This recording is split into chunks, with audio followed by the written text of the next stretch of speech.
Back to how it's done. On today's episode, we're going to be going over part 2 of our series of the Restored Church of God with former member Mark. How are you doing? I'm hanging in there. Great. I want to thank everybody for watching our part 1. Our goal was in part 1 to get a lot of the community's questions out of the way. And today on part 2, we're going to give you more of the financials and the background of 𝗪𝗵𝗂𝗃 for what everybody has been questioning about. So we left off at last time talking about common. If you can please explain common again and go into that. There are biblical principles that are financial, which is what everybody's heard of, is called tithes and offerings. The 3 tithes, 3 10%. And then there's a holy day offering. 7 times a year you give an offering, and that's kind of a free will offering as far as how much you give. Okay. There are other things called free will offerings, but that's not what we're talking about. So the church is structured in a way where you can give as much as you can possibly give. And common is the teaching that is exclusive to 𝗪𝗵𝗂𝗃. None of the other splinters, churches that broke off from the Worldwide Church of God after Herbert Armstrong died, and a lot of different groups were created, much larger than Restored. And Restored was established in 1999. 𝗪𝗵𝗂𝗃 came out of Global Church of God. Starting in about 2007, I believe, was when he first gave a sermon about called the Clarion Call. When they knew they wanted to build a campus, but they didn't have the finances, so he put out a sermon called the Clarion Call, which basically was a plea to the brethren to give money. Okay. And apparently they responded so well, they were able to move forward with the campus, start getting into permits, looking into purchasing the land and whatnot. But then later down the road, he came to understand a doctrine called common, which is in the book of Acts. All the brethren came together and they gave whatsoever had need, so that they had all common. There was a 4-hour or 6-hour sermon series that he gave that explained all the teachings of Jesus Christ. Are you serious? That long? Oh, that's a drop in the bucket for the way 𝗪𝗵𝗂𝗃 can speak. He can speak 2-3 hours, and later on when we talk about his 𝗪𝗪𝗲𝗃 𝗪𝗏𝗏𝗏 sermon, he spoke for 6 hours that day.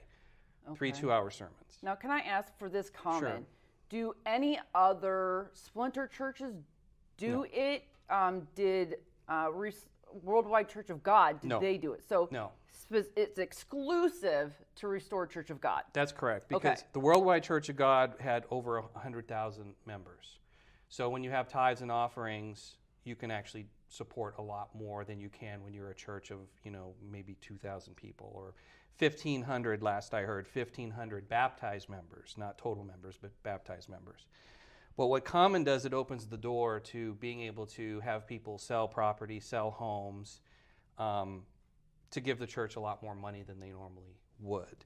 The thing about common is, though, it's a very visceral topic, and some people have had some horrific experiences with common, as far as pressure directly from the ministry, from what they heard from the pulpit, from 𝗪𝗵𝗂𝗃 himself, that there's a lot of peer pressure to give common. And I know that I didn't quite frame it as strongly as I could have last time, only because it was an introduction, but common is not optional. And 𝗪𝗵𝗂𝗃 will often say common is not optional, it's a command. It is just as enforceable in God's eyes, according to 𝗪𝗪𝗂𝗃, as thou shalt not kill, thou shalt, the 10 Commandments. It's that important. In fact, the way he preaches it is that you cannot get into the kingdom unless you obey the common doctrine. So you're stating that besides the regular tithe of the 10% every year, and the other that goes towards, how did you state it? It's the once a year? The once every 3 years is third tithe. Third tithe, okay. So this common is mandated.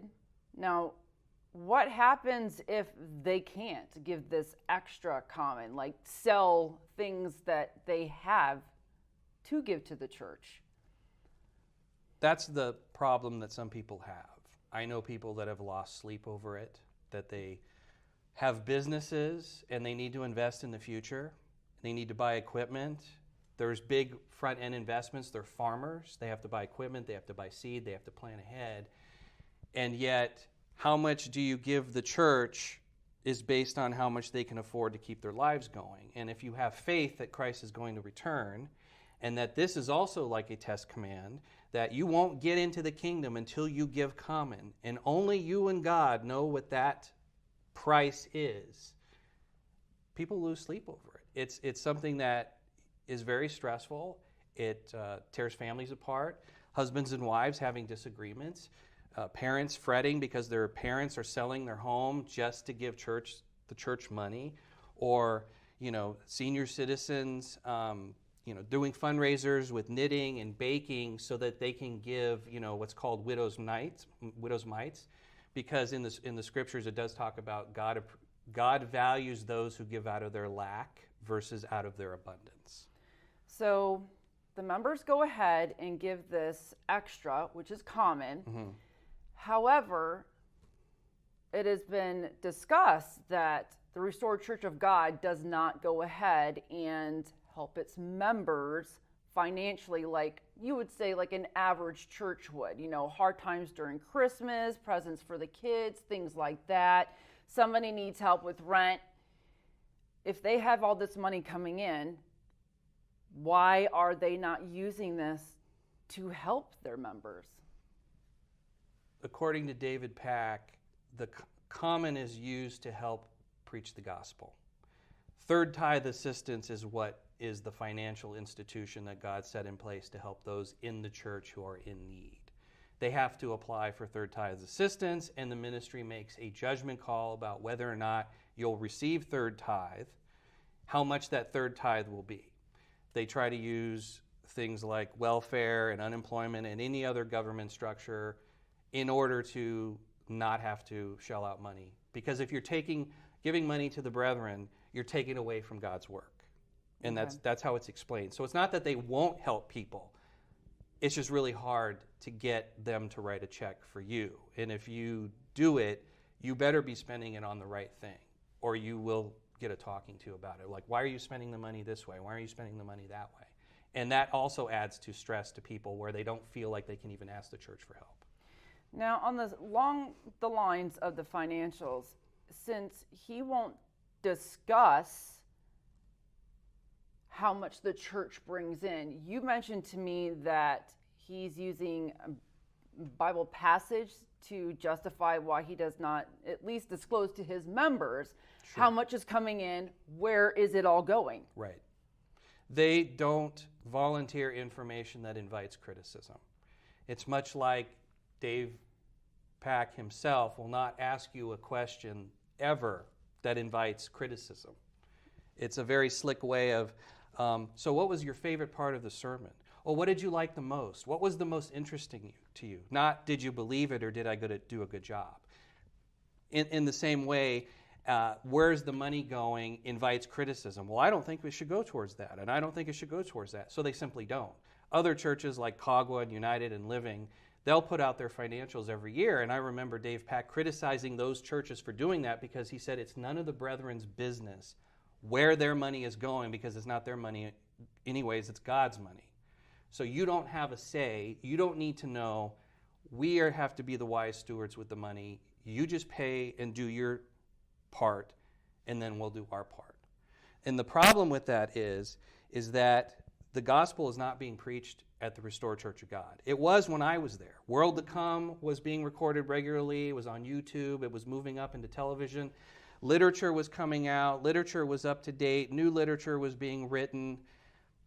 But all that stopped when the prophecy series started. So one person could ask, if I'm giving common, where's the money going? That's kind of a fair question.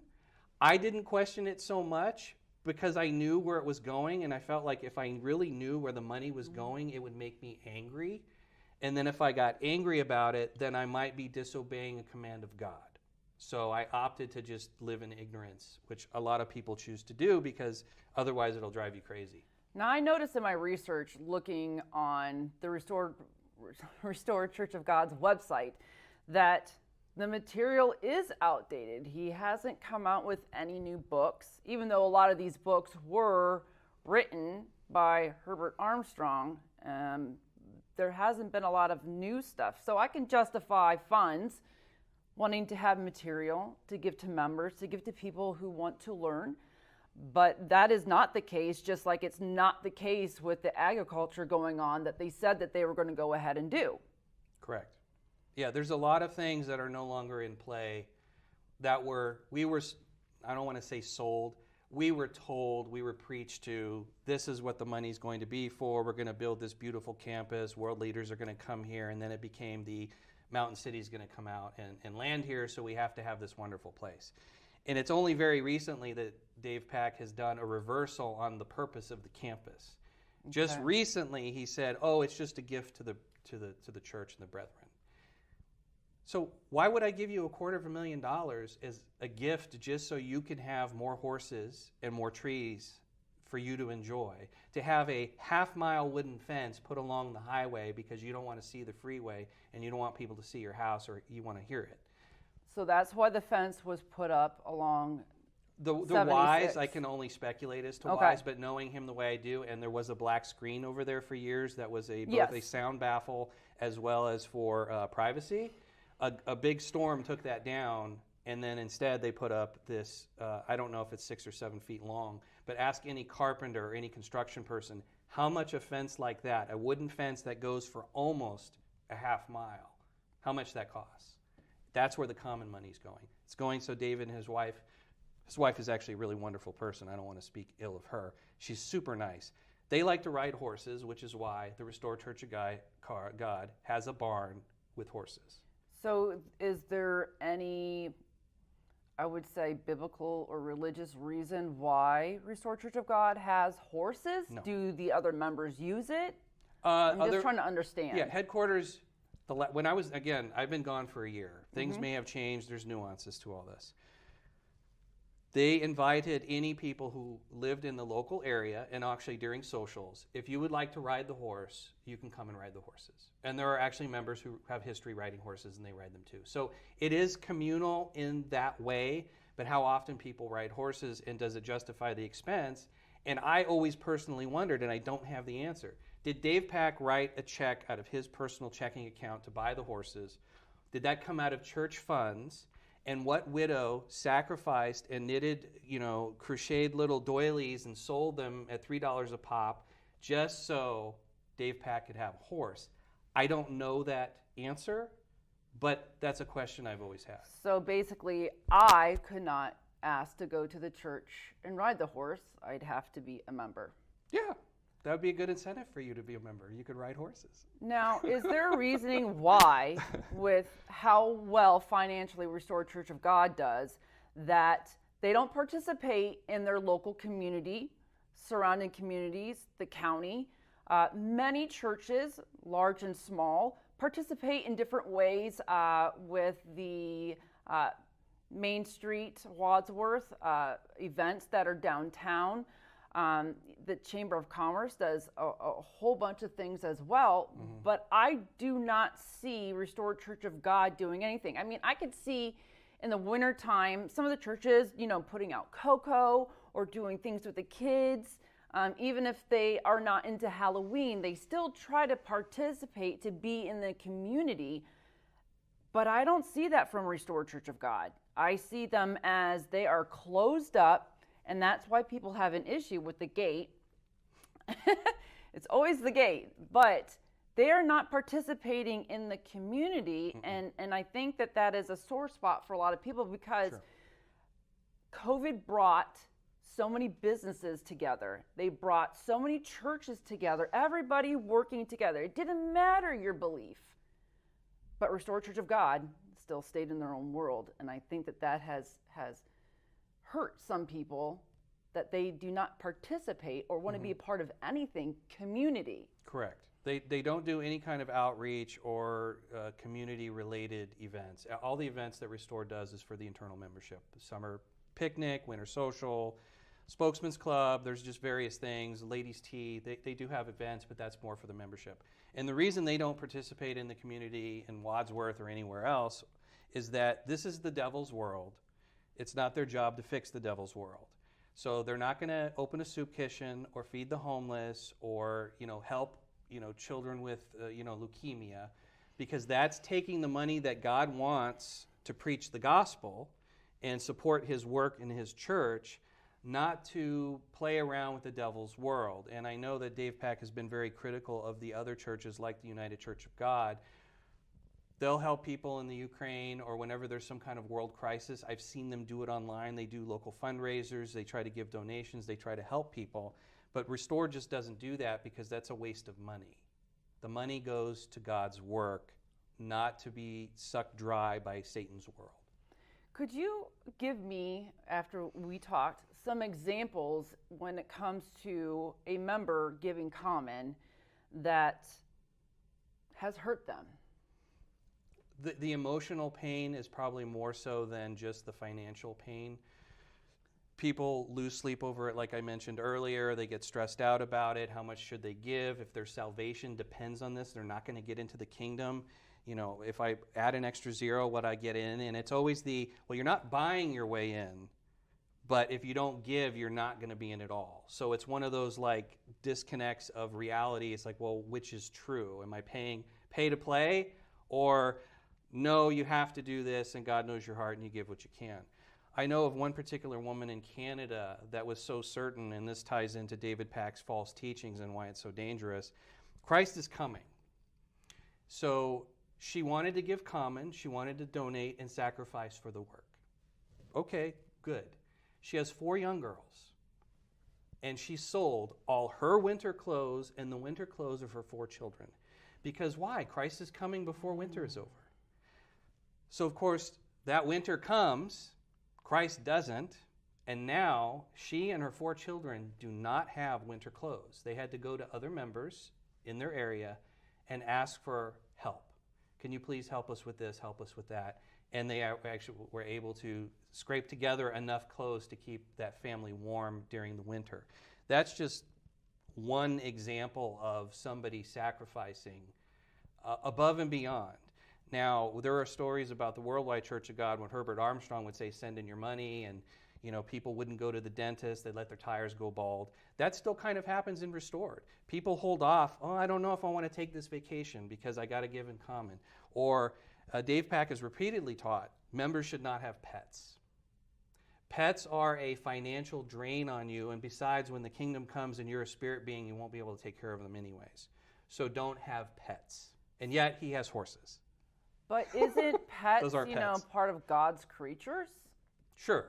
But if it gets in the way of the money, then you gotta step back. And another way it's harmful to people is the pressure that's put on them. I've been trying to be careful about conveying stories that I know my friend is the one that this happened to. But if you go online, you will read a lot of horror stories about common and how detrimental it is, people fretting about their parents, giving up their retirement. I gave up my retirement. I was all in with common. I don't have a retirement right now. I cashed in my retirement. I did not have savings for a very long time. I trusted that God would guide me through, and I didn't get sick. Restored Church of God can't afford health insurance for its employees, so I didn't have health insurance either. But there are people that I know. There was one woman who was at the feast, and 𝗪𝗃𝗃 sat at a table with another minister and maybe a third minister, pressuring this woman, well, if you got divorced from your husband who's not a member, you could sell your house and take your part of the money and give it to the church. And when I heard that, it was almost unbelievable that he's actively counseling somebody to break up a marriage, which God said it's a bind until you die, for money. But I thought you said that he doesn't break up marriages, especially when it comes to if somebody comes in already interracially married. Right. That has nothing to do with the money. When it, and the story I told last time about the man who pledged more and then wanted to keep his wife. If 𝗪𝗃𝗃 would have had his way, he would have had that woman out and gone Who cares about that man's marriage? I don't care about him. We would have got another $100,000 out of him. And that speaks to his character and his attitude about common. But because it's preached so heavily that you're not getting salvation unless you do this, this is a command of God. It is a faithless thing for you to not give common. People have crisis of conscience. How much can I do without? How much can I, okay, well, maybe I'll sell my house and pay rent for a while because I'll only be renting because Christ is coming in a couple of weeks anyways. But what about the people that are, don't have much retirement, that are on Social Security? How are they supposed to give common so they can be part of the church? Those people have to negotiate with God in their hearts and on their knees when they're praying as far as how much they give. The church does not expect people who are on those kind of assistance programs to give very much common. And then in that point, it's like it's barely a tithe. What they want are the people that have substance, houses, property, vehicles, extra things that they can do without. And I have to be careful when I say this, but somebody had reminded me recently, do you remember when 𝗪𝗏𝗂𝗃 got up and said, hey, everybody, or to certain people, you should take out a loan from a bank or max your credit card and give the money to the church? I don't remember hearing that. It sounded familiar, but sometimes, to be fair, when I would hear some of these things from the pulpit that he would say, it was so like out of bounds and wacky that I just didn't commit it to memory. But there are people out there who will swear, they'll attest to their affirmation that that's actually something that How happened. do the current ministers under 𝗪𝗏𝗃 condone this? Well, they go along with whatever he says. They're yes men. I would call them lackeys in a way. Now, I like some of these men. Some of these men I like a lot. I had a lot of good interaction with them. They were nice to me. But at the same time, they're also enablers. And they will be kind of the little soldiers that go out and enforce 𝗪𝗏𝗃's will. Nothing happens at the Restored Church of God without his say-so. People don't move. There's no house. This doesn't happen, this marriage, unless 𝗪𝗏𝗃 says so. So he trains these men to go out and be, like, think of an octopus with 8 tentacles. Yes. Each man is trained to be his tentacle because he can't control everything at the same time. But if you train a man to do the job you want, those men will then train others, and so eventually you have men who are in called the field ministry, those in all over the world that are outside headquarters, and then those men know about common, and that when new people come in, you kind of grease them. If they have a lot of substance, I know for a fact if a new member has a lot of substance, oh man, they are so nice to you, so complimentary. Oh, it's so wonderful that God is doing this to you. They really butter you up. Wow, you could do great things in this church, they kind of wine and dine you in a way, because then it's easier to write a check because you feel good about what you're doing and you're giving the money to God, so therefore you're more apt to give. But that strategy comes all the way from the top, which is David C. Pack, who then teaches all the men in headquarters to do what they're doing, and then they counsel the field ministers, and then eventually it gets to all the brethren. Now, I know that you have talked about still keeping in contact with those that have left the church, and some are ministers. And could you explain some of their feelings as they left in regards to specifically the common? Different people leave for different reasons, and different men are more forthcoming, and they all have different experiences. So there's a cornucopia and a rainbow of experiences, so I'm not saying that every minister XYZ. I do know that almost without a doubt, every single minister that has left that I have remained friends with or have talked to have apologized for something. They knew they were violating their conscience when they were ministers because that's what they were supposed to do. They're following the playbook. They're doing what 𝗪𝗏𝗃 wants. They're on board with him. They're on board with him until the day they're not. A lot of these men suffer from bitterness, PTSD, stress, guilt, shame. One man seems to be, and I'm not a psychologist, I can't diagnose him, seems to be so full of guilt and shame, it's the only way I can see it, where he's cut off contact with anybody in RCG. Like, he doesn't even want to be friends with them. I would think that it's because that man violated his conscience so deeply he can't look people in the eyes. Now, when I left the Restored Church of God, I didn't need to apologize to anyone for anything, because I held to what I knew was right and stuck to it even when I got in trouble from time to time over it. The ministers, every one of them, and I guarantee you every single minister who's watching this right now at the Restored Church of God, who sits in that room, in that beautiful wooden room, listen to Dave Tack spout for hours and hours and hours, you know he's lying. And you know what you're doing is wrong. And every minister who's left finally admits, I was wrong. I compromised. They all say it. Now, we're all human beings, and we do the best we can. We've got families to consider. We've got our own careers. You know, there's the, wow, I'm, you know, this kind of minister, I'm that kind of minister. But in the end, they're all human beings. And the people that have left, it's a process of grieving and coming to the reality of what you did. And those men, some of them are pretty, you know, broken. Some of them are very upset, but also, you know, they're trying to move on with their lives. And I appreciate the ones that say, hey, Mark, you know, I'm sorry I did this to you. It's like, wow, you're like the third minister that's like apologized for me. I'm glad you remembered that because I remembered that and I took note of it. But even if you didn't, I still care about you. So they're nice people there, but they're deceived and being deceived. And they're also the hands of Dave Pack doing his work that is just completely and utterly unbiblical. Now, going into David Pack, looking into, he is the head, and you mentioned that he has multiple titles. Yes. All right, so there's other areas that I want to get to, but first we have to start with David Pack, his titles, and how that came to be, and... Sure. So there's a separation of Dave Pack, David C. Pack, the man, versus David C. Pack, the preacher. As full disclosure, I actually had a very decent relationship with him, and I could chat with him. Dave Pack was always nice to me. I cannot say I have this personal horror story about how awful Dave Pack is. I don't have that story, and that's not something that I can relay other people's stories. From time to time, I'm actually going to relay some stories that speak to his character from people I know. But he was always nice to me. And a lot of the ministers that are there, nice to me, nice people. I'd sit and have a cup of coffee with them, no problem.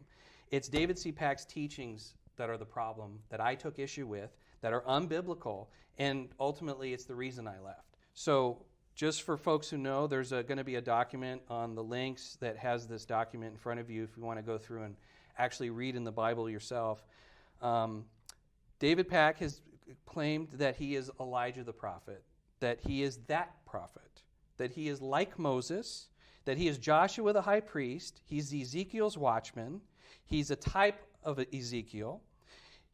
Elijah's the one that cries out to 10 virgins that the bridegroom is coming. Elijah is the porter. He wondered for a while, is he the one that utters the 7 thunders to the other 6 messengers in the book of Revelation? And then up until recently, he's David, the righteous king. So whenever you go through the Bible and read about a future David, for years and years and years, Dave Pack said that was him.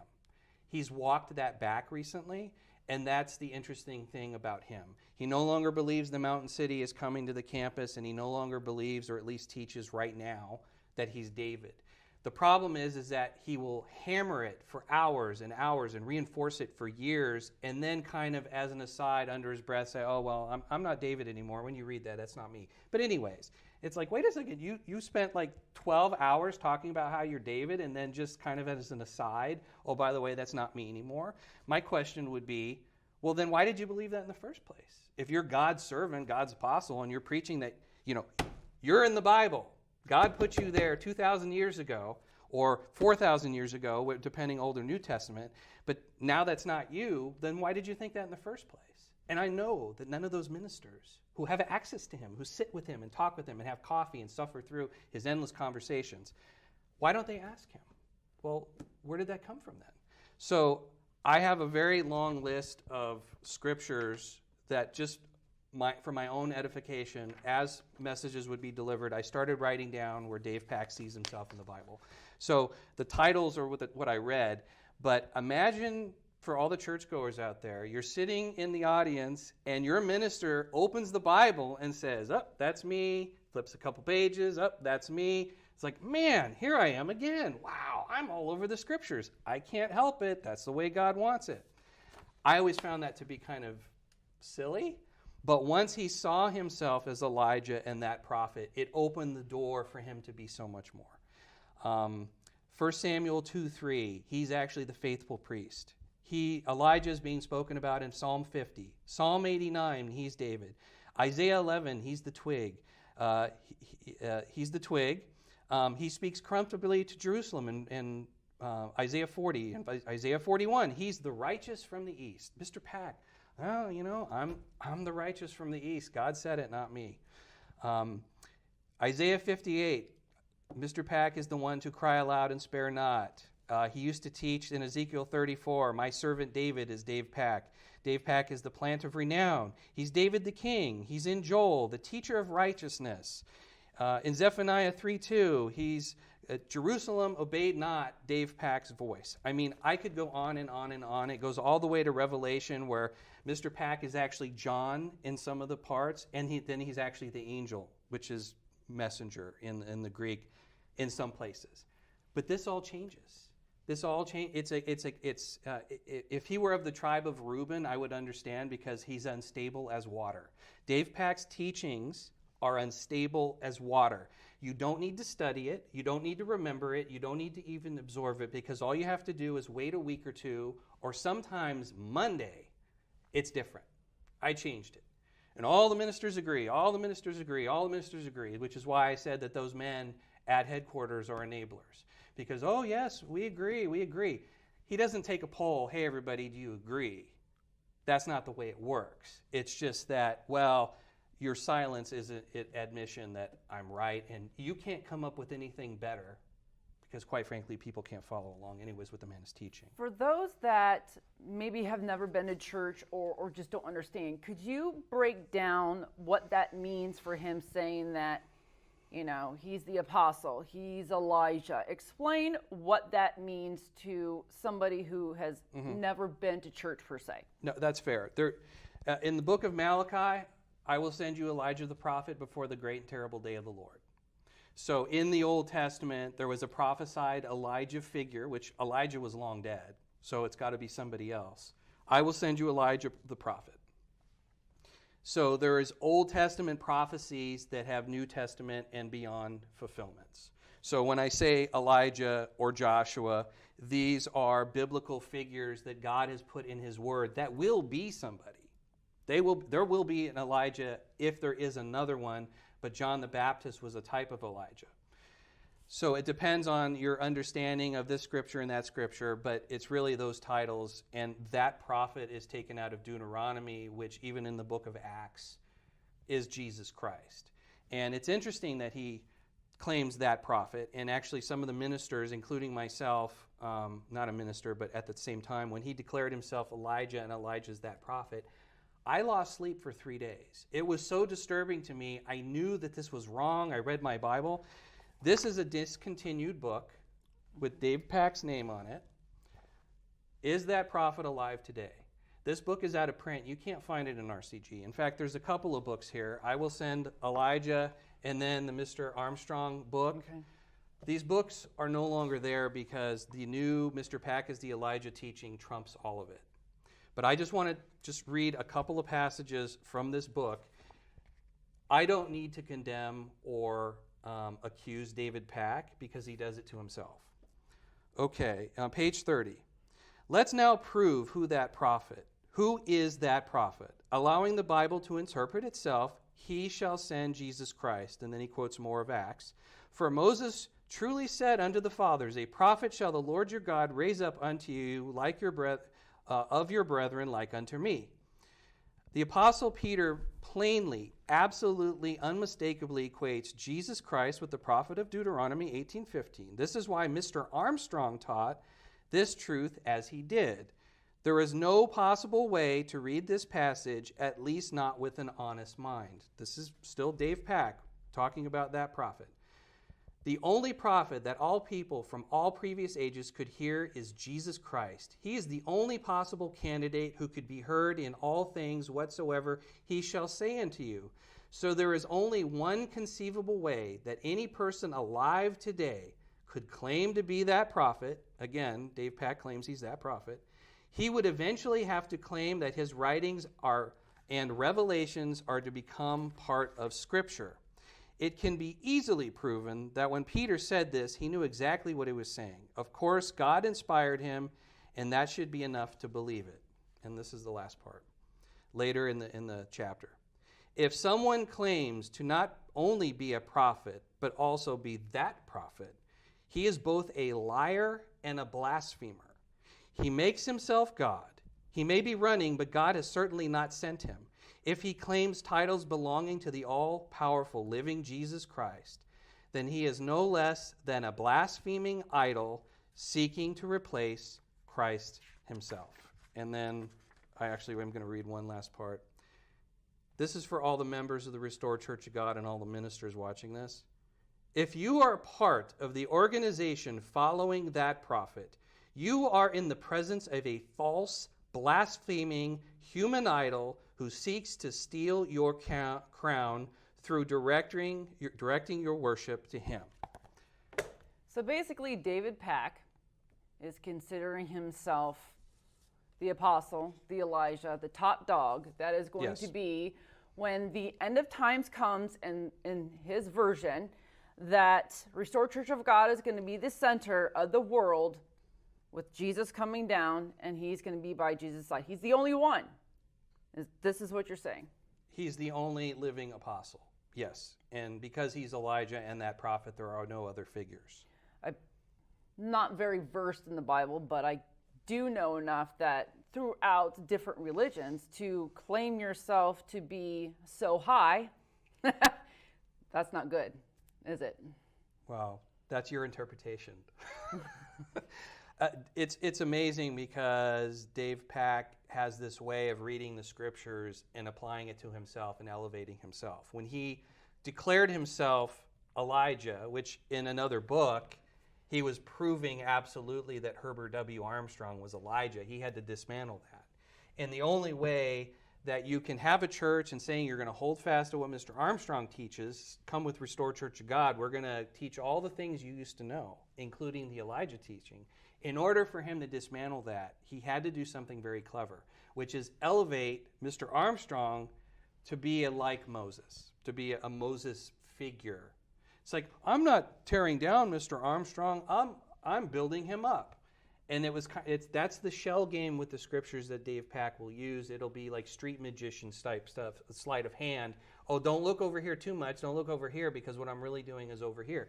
That's what he does with the scriptures, and that's what he does with his teachings. With him going back and forth, declaring when he believes the end of times is going to come, and as you've described it, switched over and over again, how does that affect you personally? How does that affect the members, especially when they leave? That it almost sounds as if a soldier going to war, and when he gets out, he has internal injuries that you just can't see. And it kind of sounds like that a lot of people that have gone through that, and you mentioned some stories in regards to those who have lost a loved one or a child. That to me that's mental abuse. Could you describe some of that? Sure. So the first part of your question is how do I handle it? How do people handle it? Everybody has their own ways of dealing with something that's uncomfortable or traumatic. You know, children that are in abusive homes have a way of coping. A spouse has a way of coping. Everybody has different coping mechanisms, and in the Restored Church of God, everybody has to develop a prophetic coping mechanism. It's I know that you say you're speaking on God's authority, and then you set a date, and it doesn't come to pass, but yet you'll put a new spin on it to order to continue the process. And it's very damaging. It was damaging to me on a spiritual level as it is damaging to other folks. Some people have different degrees of how well they're handling it. Some people quit the church and go to Christmas and bacon. I haven't done that yet. Other people go to other splinter groups like 𝗏𝗏 United and LCG because there's a lot of familiar teachings that happen, but there's always a sense of loss because when we were in the Restored Church of God, this was the place. When I came to the Restored Church of God, Mr. Pack was the voice. Like the world to come, the literature, This is where God's doing his work. I was all in financially. I was all in spiritually. I served. I sacrificed. I did what I could. A lot of people did way more than I did. Way more than I did. So when you have that taken away from you, it creates almost a spiritual PTSD, let's call it, post-traumatic stress disorder. I personally am still not together spiritually. My foundation has been broken. Not necessarily because I believed the man. I didn't join Restored Church of God for 𝗪𝗏𝗂𝗃, but he was preaching the things that just made so much sense to me, and it was the right place of other people, like-minded people. So when he went off the rails in prophecy and started predicting things that just clearly didn't happen, I had to personally reconcile, okay, what is God doing? Would God let somebody continually, and then you would have to ask, is Mr. Pack lying to me?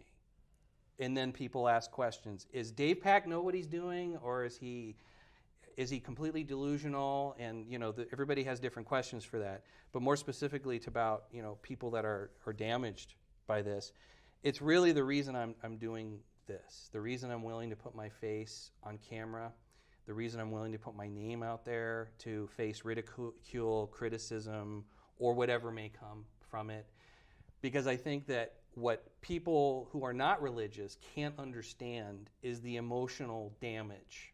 The damage to families, to damage to people, to damage to their hearts of what Dave Pack is doing. And to illustrate that, there are two couples that I know about that were in the headquarters congregation. Just wonderful, wonderful people. One couple, their son, their teenage son, had an asthma attack while swimming and drowned in a pool. Mm. The other family, their daughter was murdered by her boyfriend.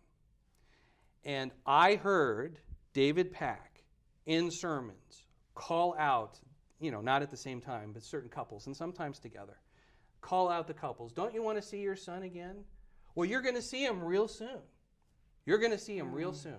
After services, he'd be talking in the corner, quiet with them, encouraging them. You're going to see your son. You're going to see your daughter. What he doesn't know or doesn't think to care is those parents going home crying.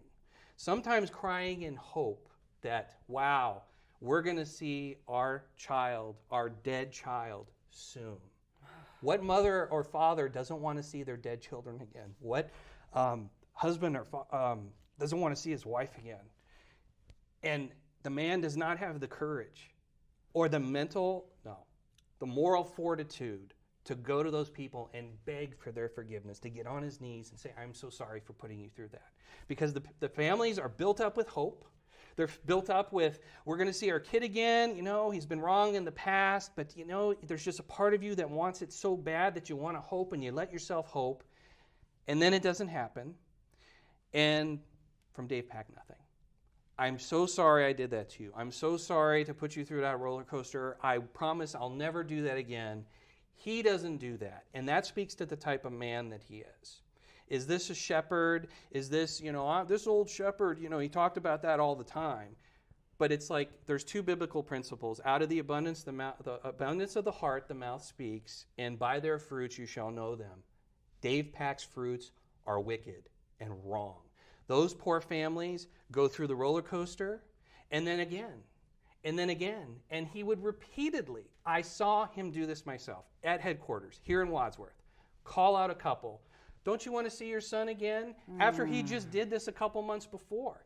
And the father told me, who's a really good friend of mine, he's like, he has no idea the pain he's causing my wife. And he goes, it makes me angry when my wife lets herself be filled with hope. They're going to see their son again because everybody wants to see their loved ones. And he knows it's probably not going to happen, but even he would be like, I hope a little bit, and then do it again, and do it again, and do it again. And how many years can you live with that? And I felt bad for those people just in the audience. Like, what is he doing to them? I don't know if the other ministers, or maybe they do, they're not stupid people, sitting there going, man, I feel bad for them. But what are you going to do? He's the apostle. God's using him. He has a purpose for everything.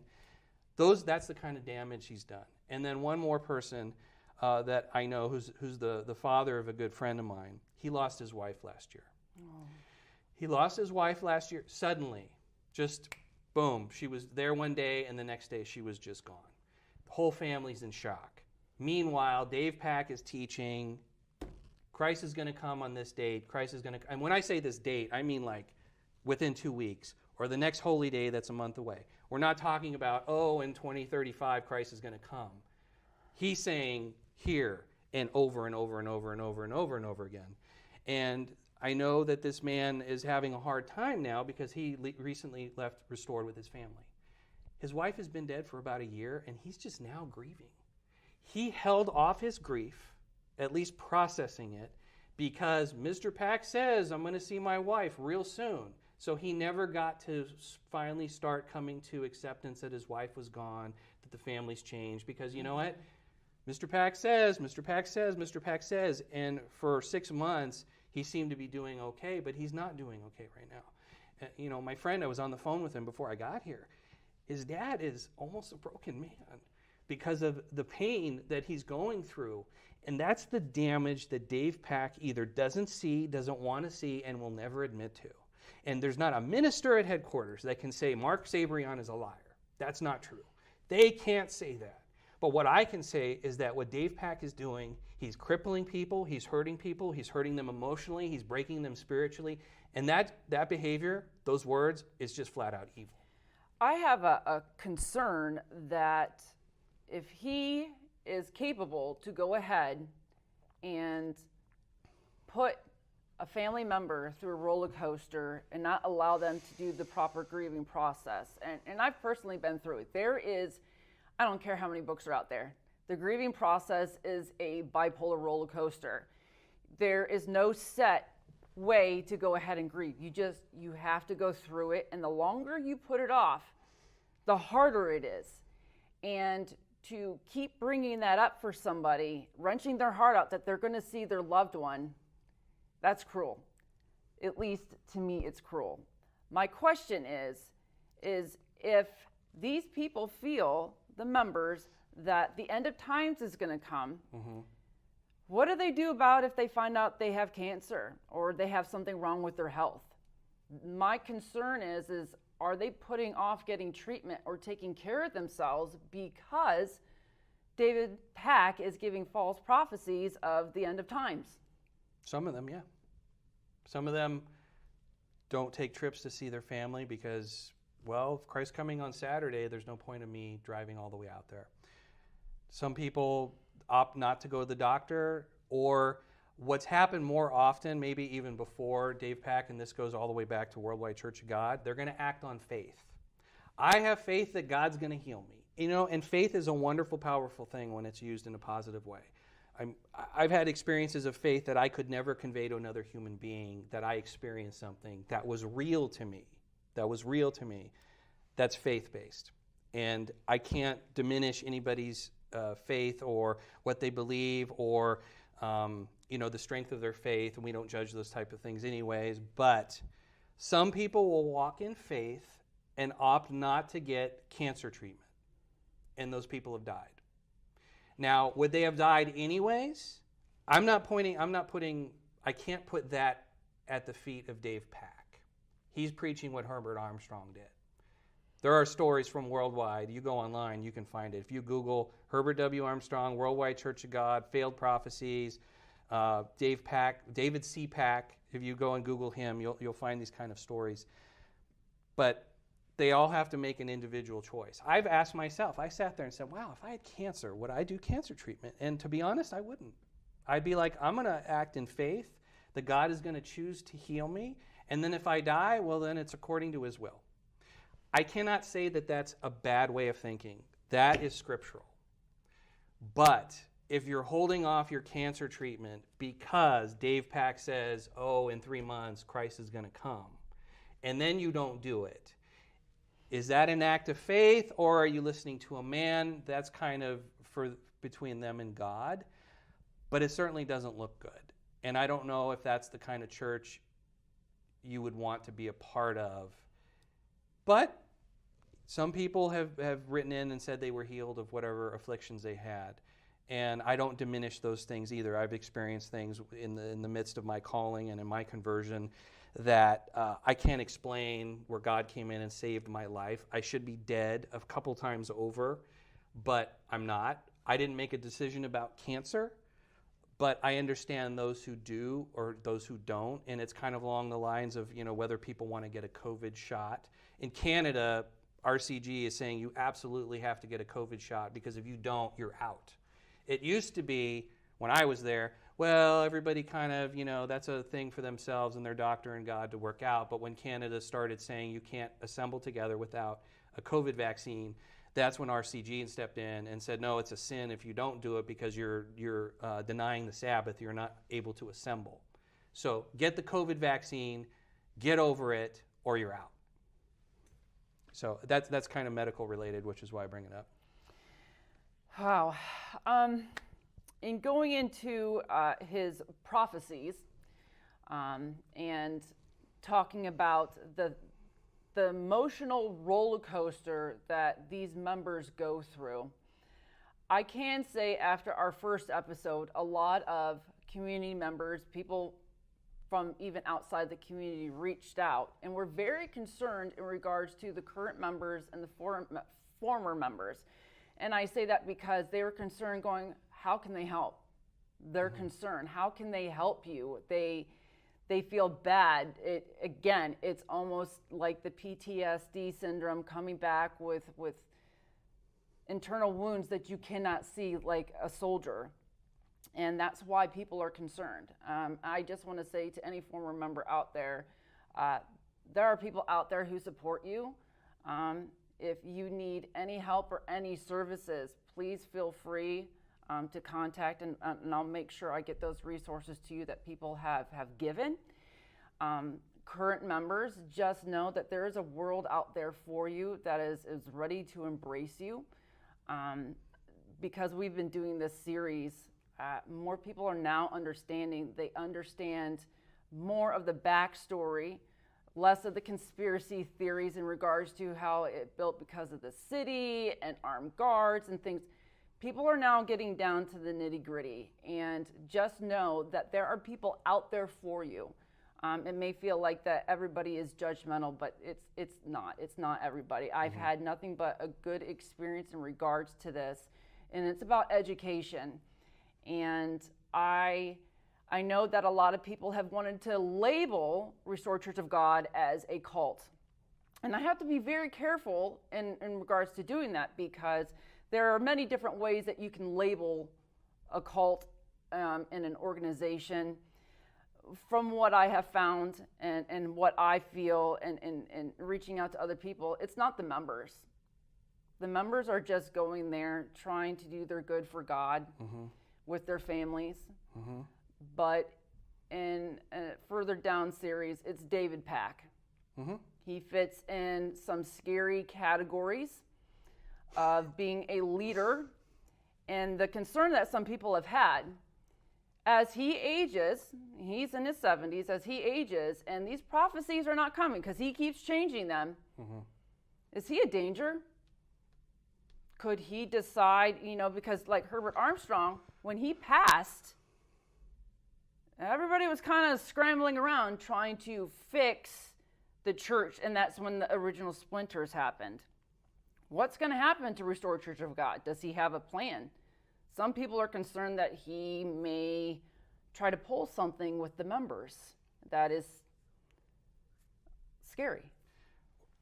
I'm going to first address your first comment was about the community and how they can help. For all those that are in the Wadsworth community that know somebody's in the church currently, they are nice people. They're trying to obey God the best they can. They're in a situation where they dedicated their life to God's way, to God's morals. Just because a man over them is preaching false prophecies and is a false teacher, a false apostle, a false prophet, doesn't mean that those people also have the same agenda. They're that just is trying. Right. They're Yes. trying to get to the kingdom. They want the best for their children. They want the best for their parents. They want to see their loved ones again. They want to, help the world. So the way that the Wadsworth community can actually be helpful to those people is if you know somebody who's in the church, if you see them on Facebook, send them a nice, thoughtful message. Just let them know that they're welcome in the community. Because the thing I didn't like when I was a member was feeling like, oh, people are going to be thinking I'm the guy at the creepy church. And maybe they did, because when we go to Giant Eagle, we all dress the same, we all look the same. And it's like, oh, you're from that church. Just be nice to them. They're regular people. They're nice people. The problem is 𝗪𝗂𝗧𝗏 and the church leadership. Yeah. It is not the members. They are really good, wonderful people. And if you're kind and show compassion and understanding towards them, that goes a long way. I got a lot of PMs from people I had never heard of, I didn't know, here in Wadsworth. Please come to our church. We hope you're okay. I mean, that goes a long way. Yes. It goes a long way. And it's very helpful. So that's what they can do. Getting back to your other part of the question is kind of like looking down the tunnel of time. 𝗪𝗏𝗏 is in his 70s right now. What happens when this goes on for another 10 years? Can it go on another 10 years? Is he dangerous? And I don't have an answer. I don't have a crystal ball to look into, and I'm not a prophet. I'm not even a minister or a deacon. But you have to look at the behavior, and you have to look at the man and his character. Is it out of the realm of what-if possibilities that it could turn into like a Heaven's Gate, San Diego kind of thing, Jim Jones? People are like, oh, aren't you worried it's going to turn into that? I personally am not worried about that or concerned about that. I just have a hard time believing that 𝗪𝗏𝗏's ego would allow him to get dangerous, let's say mass suicide, as an example. I don't think he can do that, because that would be admitting failure. And I don't think his ego can stomach that. I think he's going to fight until the day he dies that Christ is coming, or Christ comes. But when Christ comes, he's not going to come the way 𝗪𝗏𝗏 does.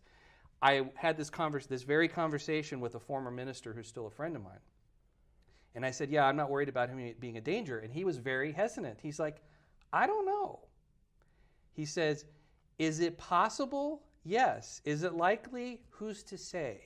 You don't know how the man is going to develop. I mean, if you're living in a world of delusion, if you're living in a world of self-delusion, which 𝗪𝗏𝗏 has this pocket of reality that is his own, and he sucks the people around him into it. That's the only way he can keep preaching from the gospel, or preaching from the Bible for 8 years and say Christ is returning. And sometimes in 1 month, I think it was in January, February 2020, I'd have to look at my notes, every single weekend Christ was going to come.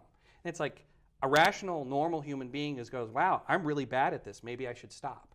He doesn't think that way. He doesn't think he's bad at it. I mean, he's preached to more people than any minister on the face of the earth. He's preached to more people than Paul, he would say in his sermons. I've shepherded more than this many people and on the face of the earth. I've studied the Bible more than anybody on the face of the earth. I mean, he's that kind of human being.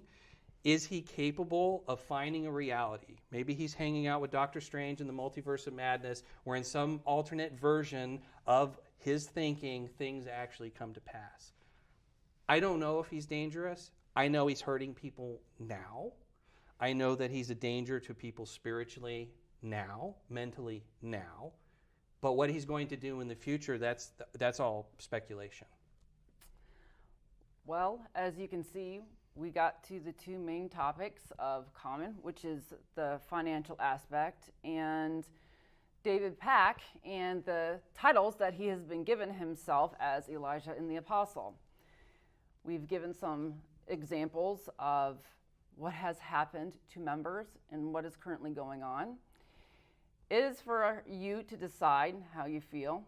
I hope through this series that you have at least come to a few conclusions that the members themselves are just like you and I. They're not harmful. They're wonderful people. And to the former members, I apologize that you have gone through any of this. And I understand why many have not come forward. You don't want to keep reliving it, and you just don't want to talk about it. But I'll always have an open invitation if you would like to come and do an interview. And again, 𝗪𝗏𝗏, I've extended an invitation to you to come and talk and to tell your side. I am not going to go ahead through this entire series and put a label on this church, but I will say that taking in all the facts, I think that we can all come to a conclusion that at least at the end of the day, his sermons have hurt people, is putting an emotional toll, PTSD, And I personally have been through all this myself when you lose a loved one and you lose a child. And I sincerely feel the pain that the former members have gone through on that. You should have the right to grieve properly. And to keep being told you're going to see your child over and over again, that's painful. I understand. I hope, again, that all of you reach out again. You keep giving us your comments. We're going to try to keep this going in more detail of the back history so you understand how Restored Church of God came to be. Again, thank you, Mark. You have been extremely insightful coming forward. I know that you had some worries, but I think that you're doing good because you're giving a voice to former members who they didn't know how to come forward or talk about it. Mm-hmm. You've done good in showing that the members there are real people and getting rid of a lot of the stereotypes and the conspiracy theories. You have done really good. So if at all at the end of the day, God put you on this earth you have helped people. And I really hope that we can keep going through this series. And again, thank you for giving your personal story. I know that it is not easy. And you have been through a lot.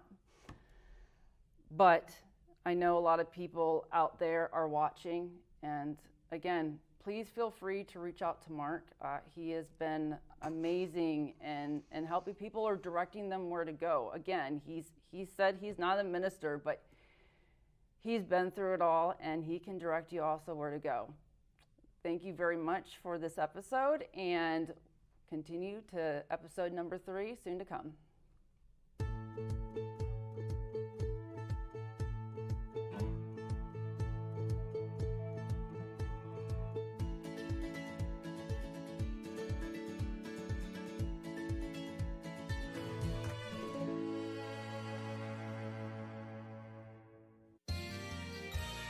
You are watching WCTV, Wadsworth Community Television.